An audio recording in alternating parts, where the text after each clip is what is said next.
Comment juger des criminels dont les victimes se comptent par millions? Cette question, les pays vainqueurs de la Deuxième Guerre mondiale se la sont posée il y a tout juste 50 ans, à l'ouverture des travaux du tribunal de Nuremberg. Une vingtaine de nazis comparaissent dans le box des accusés, mais à travers eux, les Alliés vont tenter de faire publiquement le procès des camps de concentration de l'Allemagne hitlérienne.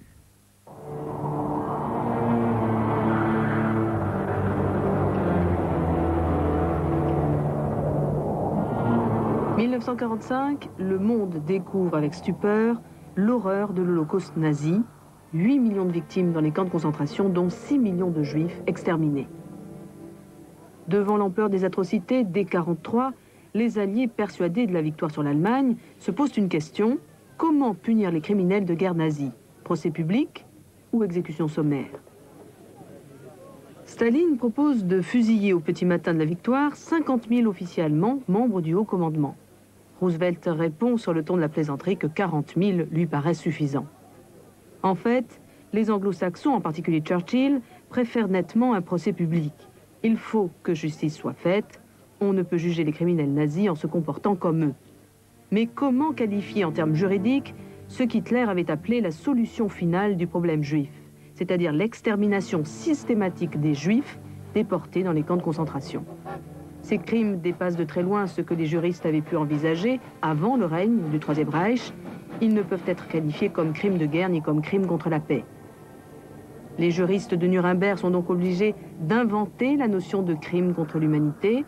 C'est l'assassinat, l'extermination, la réduction en esclavage de populations civiles pour des motifs politiques, raciaux ou religieux. Et c'est parce que les limites extrêmes du mal ont été atteintes que le nazisme est considéré à Nuremberg non seulement comme un crime contre les hommes, mais aussi comme un crime contre l'humanité tout entière. Finalement, les Alliés se mettent d'accord sur la création d'un tribunal international qui siégera à Nuremberg, ville hautement symbolique, car c'est là que se déroulait chaque année le congrès et les fastueuses cérémonies du parti nazi organisées par Goebbels.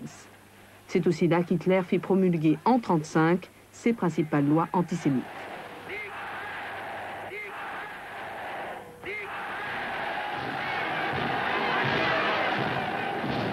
Le procès s'ouvre le 20 novembre 1945. Les juges sont 4, un Américain, un Russe, un Anglais, un Français. Dans le box des accusés se retrouvent les 20 plus hauts dignitaires nazis, à l'exception d'Hitler, de Goebbels et d'Himmler, qui se sont suicidés avant d'être capturés. Les chefs d'inculpation retenus contre les accusés sont crimes contre la paix, crimes de guerre et bien sûr crimes contre l'humanité. Dans l'esprit des juges, Nuremberg ne doit pas seulement punir les coupables, mais aussi servir d'exemple. Jamais un aussi grand nombre de crimes n'aura été reproché à un si petit nombre d'accusés. Pourtant, malgré l'accumulation de preuves accablantes, tous les accusés plaident non coupables. Avec Hermann Göring, le procès de Nuremberg tient sa vedette. Il est d'abord le plus haut dignitaire nazi vivant, le dauphin officiel du Führer. Il a perdu plus de 30 kilos à la suite d'une cure de désintoxication et sa présence surprend tout le monde. Il n'est plus l'épave de 120 kilos gavé de morphine au moment de son arrestation. Göring ne renie rien de son passé, il déclare simplement avoir fait son devoir. Alors qu'il était le numéro 2 du régime et ami personnel d'Hitler, il affirme tranquillement au tribunal ne rien savoir des camps de concentration. Le Führer et moi n'étions pas au courant des détails, explique-t-il au tribunal médusé. L'extermination de 6 millions de juifs est donc pour Göring un détail. Quant aux généraux de l'armée allemande comme Keitel, commandant en chef des forces armées, leur défense tient en une phrase: « Je suis un militaire, je n'ai fait qu'obéir aux ordres et n'ai rien fait de contraire à mon honneur de soldat ». C'est pourtant bien sa signature que l'on retrouve en bas du décret Nuit et brouillard, pris en 1941.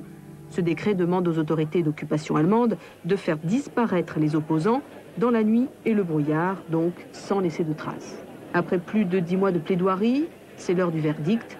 12 accusés sont condamnés à la pendaison, 3 à la prison à vie et 4 à des peines de 10 à 20 ans de prison. Les détenus sont surveillés jour et nuit par des soldats américains. La lumière n'est jamais éteinte dans leurs cellules.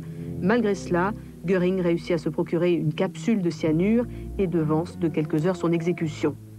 Les condamnés à mort seront pendus et les autres, sauf 3 libérés pour raison de santé, purgeront leur peine intégralement. Rudolf Hess sera le dernier prisonnier de Nuremberg. condamné à la détention à vie. Il mourra en prison en 1987 à 84 ans. En raison de sa gravité, le crime contre l'humanité est déclaré imprescriptible, c'est-à-dire qu'il peut être jugé quel que soit le nombre d'années écoulées entre les faits et la mise en accusation. C'est ce qui permettra par la suite de juger Adolf Eichmann à Jérusalem en 1961 et Klaus Barbie à Lyon en 1987. Que reste-t-il aujourd'hui du procès de Nuremberg? Au-delà des condamnations d'une vingtaine de responsables nazis, dérisoires au regard des atrocités commises, il reste la notion de crime contre l'humanité.